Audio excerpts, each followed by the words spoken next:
Well, the first weekend of March Madness has officially come to a close, and now we move on to the second weekend where we get the Sweet 16. And in today's video, I'm going to be predicting every single Sweet 16 game all the way through the national title. But before we get into my predictions, I wanted to give a quick shout out to Kalshi for sponsoring today's video. And Kalshi is the largest prediction market in the US, and with Kalshi, you can trade against your peers rather than a sportsbook all tournament long, and it's available in all 50 states. And if you've never signed up before, there's no better time than now before the next round of the tournament. So make sure to sign up for Kalshi at the link in the description and use code TBN, and you can get $10 when you trade your first $10. But now let's jump into my predictions. And once again, we are back on ESPN, and this time we're doing our second chance bracket. So make sure to join the Basketball Network Second Chance Bracket Challenge at the link in the description. But starting off in the East region, we got Duke taking on St. John's, and Duke got a big win over TCU to advance to the Sweet 16. And then St. John's, if you watched their game against Kansas, the ending was absolutely amazing. Dylan Darling hitting that game-winning layup in order to get Rick Pitino and the Johnnies past Bill Self and the Kansas Jayhawks here into the Sweet 16. And this is going to be a complete style clash between these two teams, as Duke really likes to get it into the half court and have control on the offensive end, and then St. John's on the defensive end loves to bring that chaos and pressure with their full court press, and that gave Kansas a lot of trouble. And now Duke without Caleb Foster, that could give them some trouble as well. And I think the key thing to look at for this one is going to be turnovers. Duke had 17 turnovers against TCU, and St. John's thrives when they're able to force those type of turnovers. So if Duke can't limit those, I think St. John's might be able to have some sort of edge in this matchup. And then also, I'm looking at the front court between these two teams. You got Zuby Ejiofor, Bryce Hopkins, and Dylan Mitchell for St. John's. And then for the Duke Blue Devils, obviously you got Cameron Boozer, Pat Ngungba is now back, and then also Malik Brown. So this is going to be physical down in the paint. There's going to be a big rebounding battle between the two. And my biggest question for this matchup is, can Duke continue to keep the pace slow? They like to play at a slower tempo, as I mentioned, in the half court, and St. John's rarely plays slow. They like to get out in transition, try and get as many points off turnovers as they can. But one key piece of information that just came out is John Shire has mentioned that Caleb Foster has an outside chance of playing in this matchup against St. John's. Now, do I think he's going to play? Probably not, but if he does, I think this completely changes things, because that's going to allow Duke to have another primary ball handler beside Caden Boozer, and Caden Boozer has been great so far. I don't think he's going to get off the floor much in this matchup if Caleb Foster doesn't play, but if he does, it's just going to allow more hands to be able to control the basketball for Duke, which I think is going to help them in limiting their turnovers. But overall, Duke has the best player in this game in Cameron Boozer, and I also think the outside shooting for St. John's could really hurt them if they're not able to hit threes. I think that could be a big issue in their matchup against Kansas. Bryce Hopkins got hot from three, and I believe he hit 5 or 6. So if he can do something like that, I think that could give St. John's a really big advantage in this one. But if not,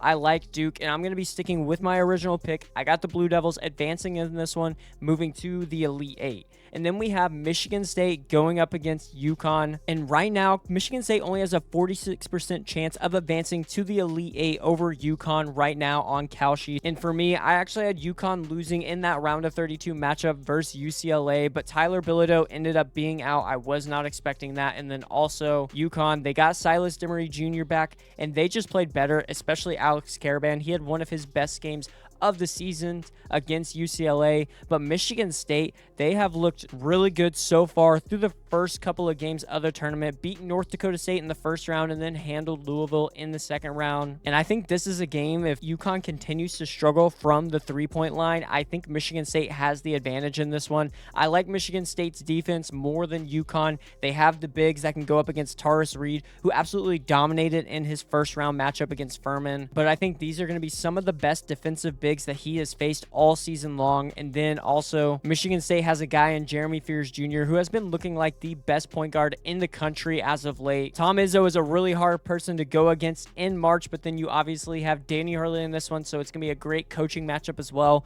But I'm still riding with the Michigan State Spartans. I think they get the win over the UConn Huskies, and advance to the Elite Eight. So in this Elite Eight matchup, we got Duke going up against Michigan State, and this is a rematch of what we've seen before, where Duke earlier in the season went on the road and beat Michigan State.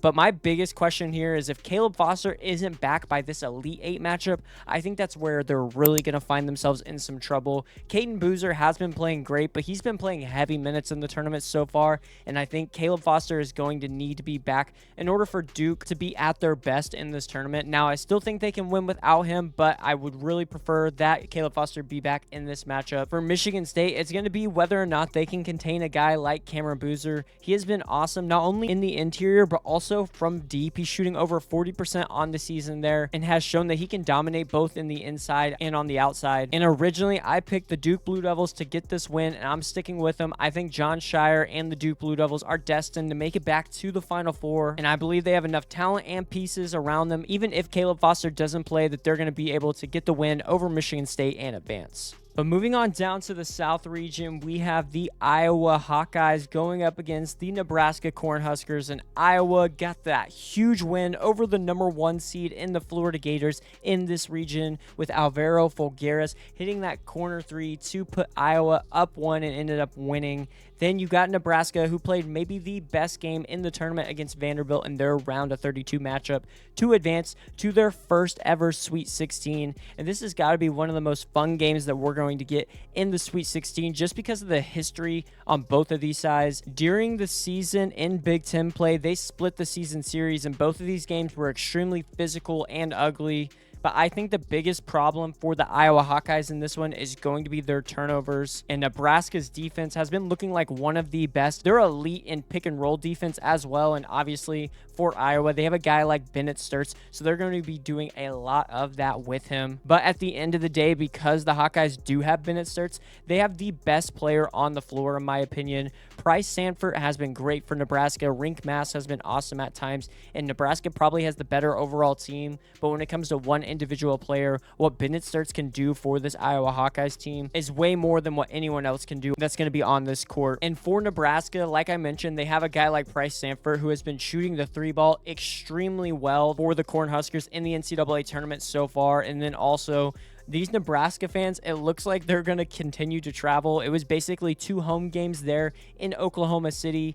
And so now against Iowa, I'm assuming Nebraska is going to have the edge when it comes to fans in the arena. And that truly did play a big part, in my opinion, on Nebraska getting those 2 wins. And although I do think Bennett Sturts is going to be the best player on the floor in this one, I think Nebraska as a team is just better in almost every aspect. And I love how the Cornhuskers are playing right now. So I got Nebraska getting the win over Iowa and advancing to the Elite Eight. Then we have Illinois going up against Houston. And right now, Illinois only has a 41% chance to beat Houston on Kalshi. And with the way that they're playing, I just don't see how that's possible. This feels more like a 50-50 game for me. And this is going to be a battle between one of the best offenses in the country in the Illinois Fighting Illini and one of the best defenses in the country in the Houston Cougars. The big thing for Illinois that I think could give Houston some trouble is the fact that their bigs of David Mirkovic and the Avicic brothers, they can all step out and hit the three. So that's going to force guys like JoJo Tugler and Chris Sinak out to the perimeter. And that's another thing on this Illinois team. Basically, every single player on the court can hit from beyond the arc. But for Houston, they definitely have the edge when it comes to guard play, because you got a guy like Kingston Flemings, Milos Uzan, and Emmanuel Sharp, who have all been awesome and are all capable of hitting big shots. And I think as this season has gone on, the depth of Houston has improved game after game, with guys like Mercy Miller and some others that have been able to step up and play huge minutes for this Houston Cougars team. But one of the biggest factors for me is the offensive versatility that Illinois has. They have looked awesome in both of their games so far in the NCAA tournament, getting over 20-point wins in both of them. But there are just so many guys that they can go to, whether it's down low or out on the perimeter. And I haven't even mentioned the guy in Keaton Wagler, who has been one of the best freshmen alongside Kingston Flemings all season long. And one of my biggest concerns for the Cougars is at times they rely on tough shots and don't have as many scoring options with guys that you can just go to who can get a bucket outside of those 3 guards. And because of this, and with Illinois' defense looking improved so far in the NCAA tournament, I'm going to be sticking with Illinois to get the upset on Houston in Houston to advance to the Elite Eight, where we're going to see a rematch from the Big Ten of Nebraska and Illinois for a spot in the Final Four. And just like Nebraska and Iowa, Illinois and Nebraska split the season series, with Nebraska winning the first one on the road at Illinois by 3 points, but then Illinois later on in the season going to Nebraska and winning by 9. And I think this would be another one of the great games that we've already seen from these two teams in this season so far. And at the end of the day, I've just been higher on this Illinois team all season long. As I mentioned with their matchup against Houston, I think Illinois' offensive versatility is just one of the X factors that is going to help this team get to a Final Four this season. And overall, I think this Fighting Illini team has more depth and guys that they can go to in crunch time than a Nebraska team who really relies on their top 6 guys heavily. So because of that, I'm sticking with Illinois as my Final Four pick to advance, where they're going to face Duke. But moving on over to the Midwest region, we have Michigan as our 1 seed, who's still here in the Sweet 16, going up against Alabama there as the 4 seed. And this is going to be a very fast-paced matchup between two completely different styles on the offensive end. And that's because Michigan, with that front court, they're dominant in the paint. And then Alabama has one of the highest three-point volumes out of any team in the country this season. And in their last game, Alabama hit 19 threes. And so that's going to be something that Michigan is going to have to watch out for, because if Alabama's going to win that game, they are going to be shooting as many threes as possible. And if they can hit around 19 or 20, I think this game is going to be very close there at the end. But Michigan definitely has the edge in the front court with Yoxa Lindenborg, Morez Johnson Jr., and Ade Mara, just with that size and their rebounding. And I think that's going to be a huge advantage for the Wolverines, because Alabama, all they really have in the front court is Aiden Sherrill, maybe Noah Williamson when he comes in for a couple of minutes, and then Taylor Bowen. But even with them, Michigan's front court should dominate what Alabama has, and it's going to present a very big mismatch there on the interior. And then for Alabama, in order for them to win, I think they're going to have to hit at least 15 threes, maybe even more. And they're going to need to limit Michigan's threes as well, because they're going to need as much of an edge there from the perimeter as possible. And the X factor in this game has to be the shooting variance between the two teams. If Alabama can hit a lot of shots, they're going to have a chance to win. But if not, then I think Michigan definitely has a way to run away with it. So right now, I'm sticking with Michigan, because unless Alabama goes nuclear from deep, I truly believe Michigan is going to be the team that wins this one in the end. But with the way that Alabama has been shooting it, they definitely have a chance. And on Kalshi, right now, they only have a 90% chance of making it to the Elite Eight. And so if Alabama does go nuclear and you make that trade, you could win big if Alabama is able to pull off the upset. But then we got Tennessee as our 6th seed going up against Iowa State, and Tennessee was able to get the upset over Virginia there in the round of 32, and that was extremely impressive to me, because I thought Virginia was truly a dark horse to make a Final Four. But Tennessee, what Jacoby Gillespie has done with this team has been absolutely awesome, and they're going on a run right now, and it seems like they definitely have a chance to beat this Iowa State team, especially with the injury to Joshua Jefferson. I think this is going to be a huge swing factor of who is going to be able to win this game and who's not. If Jefferson is in the field, I love Iowa State in this matchup, but if not, this game is going to be extremely close. One of the key battles I look at is the offensive rebounding. Tennessee is number 1 nationally when it comes to offensive rebounding, and we saw that in their game against Virginia, where guys like Felix Okpara and Estrella were absolutely dominating the boards. And then for Iowa State, without Joshua Jefferson, that hurts them in the front court. You still have Buchanan, you still got Plita who comes in as well for Iowa State, but their overall size definitely goes down without Jefferson in the lineup. But Tennessee is a team that turns the ball over a decent bit, and when you're going up against an Iowa State defense, you cannot do that. That's how they ended up dominating Kentucky even without Joshua Jefferson, because they forced the Wildcats into so many turnovers. And if they can do that against this Tennessee team, then I think Tennessee could be in for a lot of trouble, even if the Iowa State Cyclones don't have Joshua Jefferson. This is also going to be an elite point guard matchup between Tamin Lipsey and Jacoby Gillespie, because both of these guys are elite competitors. Tamin Lipsey has also been looking better on the offensive end in the NCAA tournament.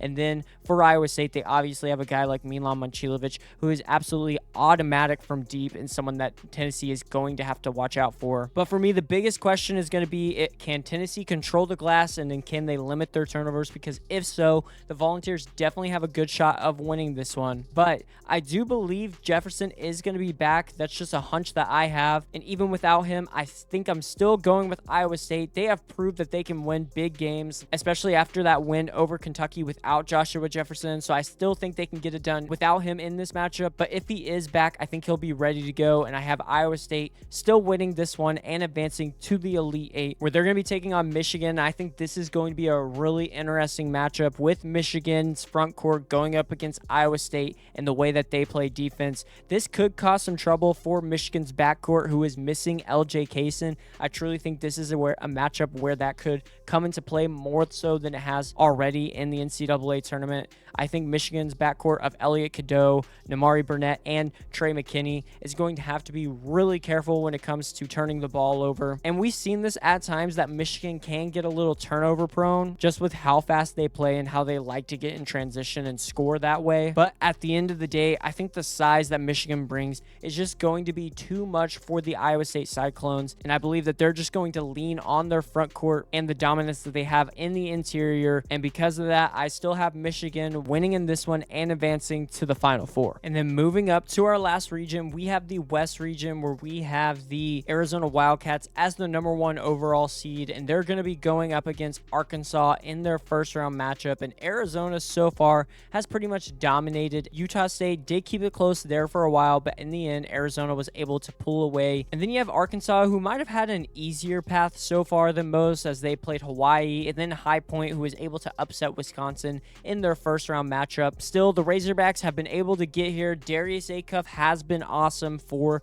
Arkansas so far, and Malik Thomas has been big for them as well on the offensive end. I think in this matchup specifically, there's going to be two key areas where this one is going to be decided. First, it's going to be in transition. Arizona is one of the best transition teams when they're able to get out and run, and Arkansas, they're not necessarily the best at defending the transition. Also, if Arizona is able to force some turnovers against Arkansas, I think that could be a really big issue for the Razorbacks. But then on the other side, Arkansas, they are going to run a lot of pick and rolls with Darius Acuff. And for these Arizona bigs, a lot of times they like to play drop coverage, and you can't do that against Darius Acuff with how well he has shot the three ball this season. At the end of the day, Arkansas does have Darius Acuff, who is probably the best player in my opinion in this matchup. I know Arizona has a Koa Pete. They also have a Jaden Bradley, who won Big 12 Player of the Year. But Darius Acuff has basically been on another planet than most players in college basketball this season. However, Arizona is going to have the advantage with their depth. Arizona goes about 8 or 9 deep, where Arkansas right now, they're only relying on 6 players. So if they do get in foul trouble, which teams can tend to do against Arizona with how big that this front court is, I think that could be an issue. Also, as I mentioned, with how big Arizona is, their size and the rebounding edge could definitely go the Wildcats' way. So I'm very interested to see how Arkansas's front court plays against this Arizona team. Now, I still truly believe that Arkansas has the ability to win this matchup against Arizona with the talent that they have on this roster, but at the end of the day, Arizona has been the most complete team basically all season long, and they haven't shown any signs of slowing down. So because of that, I'm sticking with the Wildcats to get the win over Arkansas and advance to the Elite Eight. And then in our next one, we have Purdue going up against Texas, and Texas has now won 3 straight in the NCAA tournament and have been able to make their way from the first 4 all the way to the second weekend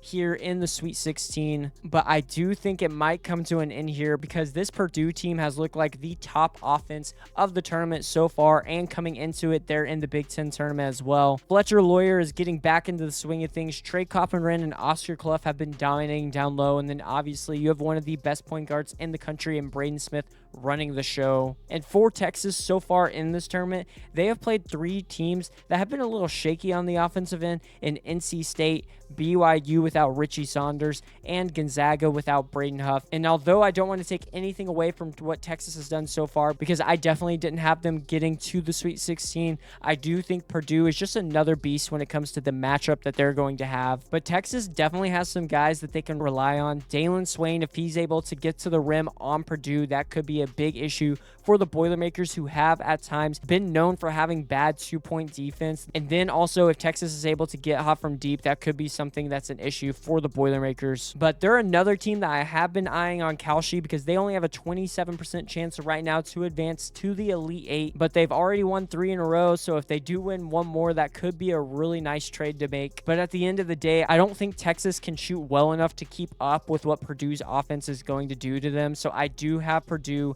getting the win in this one and advancing to the Elite Eight, where they're going to take on the Arizona Wildcats. So now we got Arizona going up against the Boilermakers, and this is going to be a really good matchup there in the front court. Koa Pete, Mo Krivas, and Toby Owaka for the Arizona Wildcats going up against Oscar Clough and Trey Kaufman-Renn, and then Daniel Jacobson when he comes in for the Boilermakers. I think Purdue can match Arizona's physicality in the front court, and I'm really interested to see how they guard guys like Trey Kaufman-Renn and Oscar Clough, who have also been dominating down low on the offensive end. And then in the backcourt, I do like Braden Burries and Jaden Bradley for the Arizona Wildcats, but Braden Smith and Fletcher Lawyer have been great as well for the Boilermakers. They've been able to hit some really big shots, and the 3 ball is looking like it's falling recently for Purdue, which could be huge in this matchup. I think the ultimate X factor is going to be Ivan Karchinkov for the Wildcats, and I'm interested to see who Tommy Lloyd puts him on and who he's going to defend. But at the end of the day, I originally picked Purdue in my bracket to advance to the Final Four,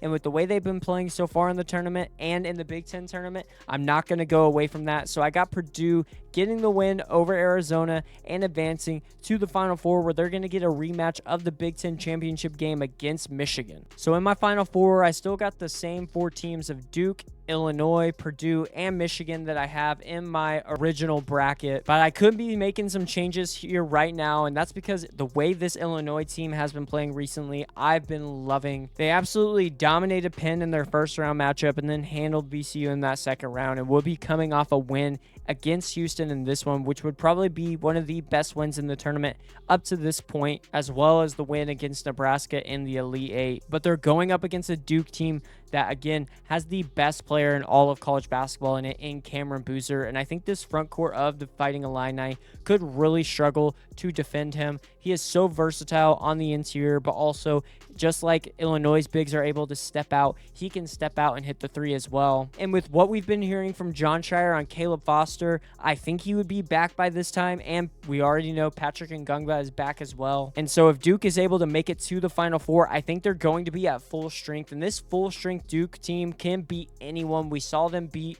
a Michigan in the regular season, and Michigan was able to handle Illinois. And although I know the transitive property doesn't always work, I still believe that Duke has the mismatch with Boozer, and their defense could give Illinois some trouble. So I'm sticking with the Duke Blue Devils to get the win over Illinois and advance to the national championship game, where they're going to be taking on either Purdue or Michigan. And this would be the 3rd matchup between Purdue and Michigan, and so far they split the season series, with Michigan winning in the regular season of Big Ten play, but then obviously Purdue beating Michigan in the Big Ten championship game. So the Boilermakers right now are one of the hottest teams in the country. The offense has been flowing and playing extremely well, and they've already proven that they have the front court that can match up against this Michigan front court and win a game. I also think the injury to LJ Kaysen will be huge in this one, because if Purdue can force Elliot Cadeau into some turnovers, and if he doesn't have his best game, I think the Boilermakers get the win. And obviously they have Braden Smith, who has the all-time assist record in college basketball history, and I think him running this offense against Michigan, they'd be able to do it once more and get the win over Michigan. So I got Purdue winning again and advancing to the national championship game against Duke. But as I've done before in previous videos, I'm sticking with the Duke Blue Devils to get the win in the national championship. I think Cameron Boozer is going to have yet another amazing game and lead this Duke team to winning 6 straight in the NCAA tournament and win a national championship for John Shire's first in his career. So give me Duke to win it all in the 2026 NCAA tournament. But that wraps it up for this one. Let me know your thoughts in the comments on my Sweet 16 predictions. Also, make sure to join my Second Chance Bracket Challenge at the link in the description. And if you enjoyed the content, don't forget to drop a like on the video and subscribe to the channel. Thank you so much for watching, and I'll see you in the next one.